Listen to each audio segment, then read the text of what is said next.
Hi everyone, welcome back. ഫർസൂസ് റെസിപ്പീസിലേക്ക് എല്ലാവർക്കും സ്വാഗതം. ഇന്നത്തെ നമ്മുടെ വീഡിയോ ഒരു കിടിലൻ കൽമാസ് റെസിപ്പിയാണ്. ഈവനിങ് സ്നാക്കായിട്ടോ ബ്രേക്ക്ഫാസ്റ്റ് ആയിട്ടോ ഒക്കെ ആയിട്ട് ഇത് കഴിക്കാം. അപ്പോൾ ഈ കൽമാസിൻ്റെ ഫില്ലിങ്ങിനായിട്ട് 1/2 ടേബിൾ സ്പൂൺ വെളിച്ചെണ്ണ ഒഴിച്ചിട്ട് അത് ചൂടായി വരുമ്പോൾ ഒരു നുള്ളു വലിയ ജീരകം ചേർത്ത് കൊടുക്കുന്നുണ്ട്. ശേഷം ചെറിയൊരു കഷ്ണം ഇഞ്ചി, കുറച്ച് വെളുത്തുള്ളി, 2-3 പച്ചമുളക്, ഇത് മൂന്നും കൂടെ ഏകദേശം 2 ടീസ്പൂൺ ഉണ്ടാവും.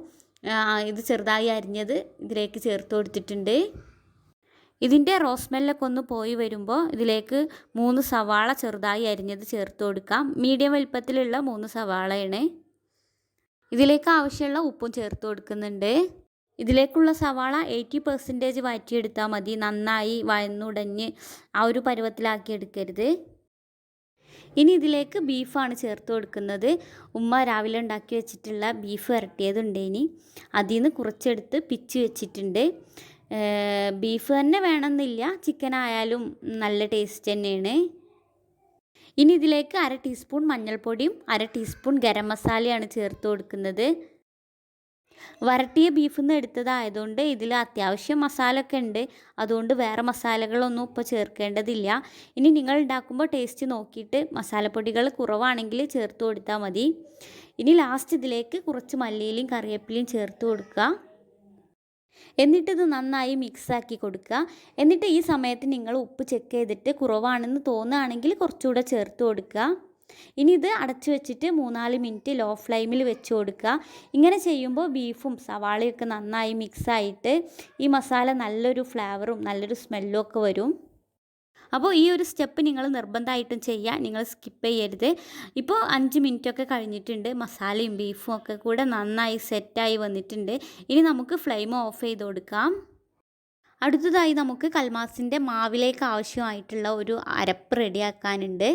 5-8 ചുവന്നുള്ളി, 1/2 ടീസ്പൂൺ ജീരകം, പിന്നെ 1 കപ്പ് തേങ്ങ, ഇതെല്ലാം കൂടെ മിക്സിയിലിട്ടിട്ട് ഒന്ന് ചതച്ചെടുക്കണം. എന്നിട്ട് അതവിടെ മാറ്റി വെക്കാം. ഇനി നമുക്ക് കൽമാസിന് ആവശ്യമായിട്ടുള്ള മാവ് കുഴച്ചെടുക്കാം. അതിനായിട്ട് 1.5 കപ്പ് വെള്ളം തിളപ്പിക്കാൻ വെച്ചിട്ടുണ്ട്. ആവശ്യത്തിനുള്ള ഉപ്പും ചേർത്തിട്ടുണ്ട്. വെള്ളം തിളക്കാൻ തുടങ്ങുമ്പോൾ 1 കപ്പ് അരിപ്പൊടി ഇതിലേക്ക് ചേർത്ത് കൊടുക്കുക. പൊടി മൊത്തത്തിൽ ഇട്ട് കൊടുത്ത ശേഷം നന്നായൊന്ന് ഇളക്കി കൊടുത്താൽ മതി. ഇനി നേരത്തെ റെഡിയാക്കി വെച്ച ആ അരപ്പുണ്ടല്ലോ, അതും ഇതിലേക്ക് ചേർത്ത് കൊടുക്കാം.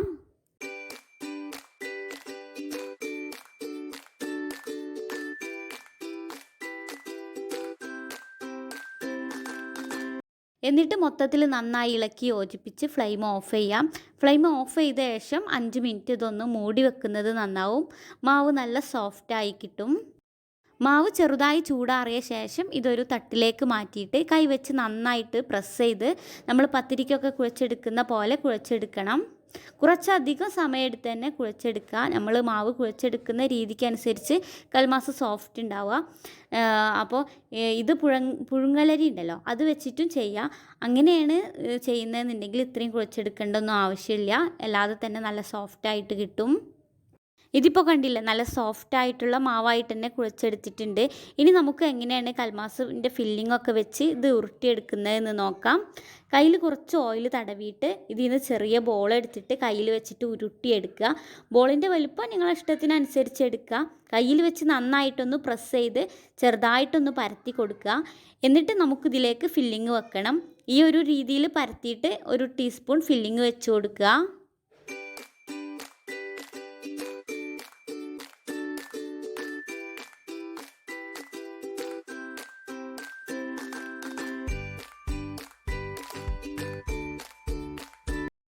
ഇതിൽ വെച്ച് കൊടുക്കുന്ന ഫില്ലിങ്ങിന് അങ്ങനെ കറക്റ്റ് അളവൊന്നുമില്ല കേട്ടോ. നിങ്ങളെ ഇഷ്ടത്തിനനുസരിച്ച് വെച്ച് കൊടുക്കുക.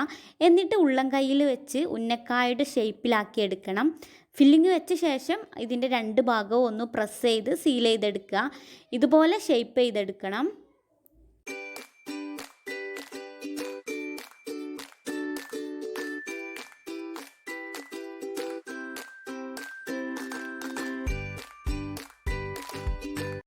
ഇതുപോലെ ബാക്കിയുള്ളതൊക്കെ ചെയ്തെടുക്കുക. ഇടയ്ക്കിടയ്ക്ക് കയ്യിൽ ഓയിൽ തടവി കൊടുക്കുകയാണെങ്കിൽ മാവ് കയ്യിലൊന്നും ഒട്ടി പിടിക്കില്ല. ഇതുപോലെ മുഴുവൻ കൽമാസും ചെയ്തെടുത്തിട്ടുണ്ട്. ഇനി ഇത് സ്റ്റീം ചെയ്തെടുക്കണം. സ്റ്റീമറിൽ ഒട്ടിപ്പിടിക്കാതിരിക്കാൻ വേണ്ടിയിട്ട് അടിയിൽ വാഴൻ്റെ ഇല വെച്ച് കൊടുക്കുന്നത് നന്നാവും, അല്ലെങ്കിൽ ഓയിൽ തടവി കൊടുത്താലും മതി. ഞാനിപ്പോൾ സ്റ്റൗ ഓൺ ചെയ്തിട്ട് മീഡിയം ഫ്ലെയിമിൽ 15 മിനിറ്റ് ഇത് സ്റ്റീം ചെയ്തെടുക്കുന്നുണ്ട്. 15 മിനിറ്റിന് ശേഷം ഇത് തുറന്ന് നോക്കുകയാണ്. ഇതിപ്പോൾ വെന്ത് വന്നിട്ടുണ്ട്. ഇനി ഈ കൽമാസ് ഫ്രൈ ചെയ്തെടുക്കാനുള്ള ഒരു ബാറ്റർ ഒന്ന് റെഡിയാക്കി എടുക്കണം.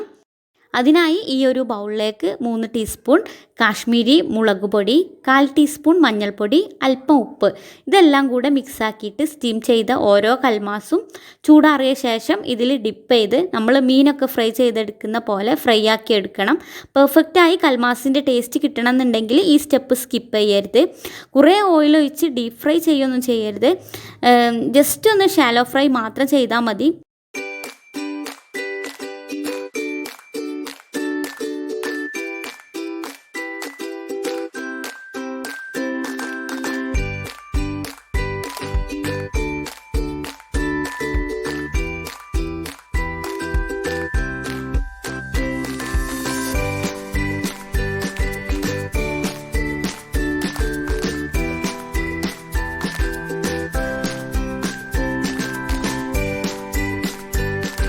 ഒരു 2-3 മിനിറ്റ് ഫുൾ ഫ്ലെയിമിൽ വെച്ചിട്ട് ഇതൊന്ന് തിരിച്ചു മറിച്ചു ഇട്ട് ഫ്രൈ ആയി കഴിഞ്ഞാൽ ഈ പാനിൽ നിന്ന് എടുക്കാം. കൂടുതൽ സമയമൊന്നും വെക്കരുത്, ഒരു 3-4 മിനിറ്റ് മതി. ഈ ഒരു റെസിപ്പി എന്തായാലും നിങ്ങൾ ഒന്ന് ട്രൈ ചെയ്ത് നോക്കണേ, എല്ലാവർക്കും ഇഷ്ടമാവും. നല്ല അടിപൊളി ടേസ്റ്റാണ്.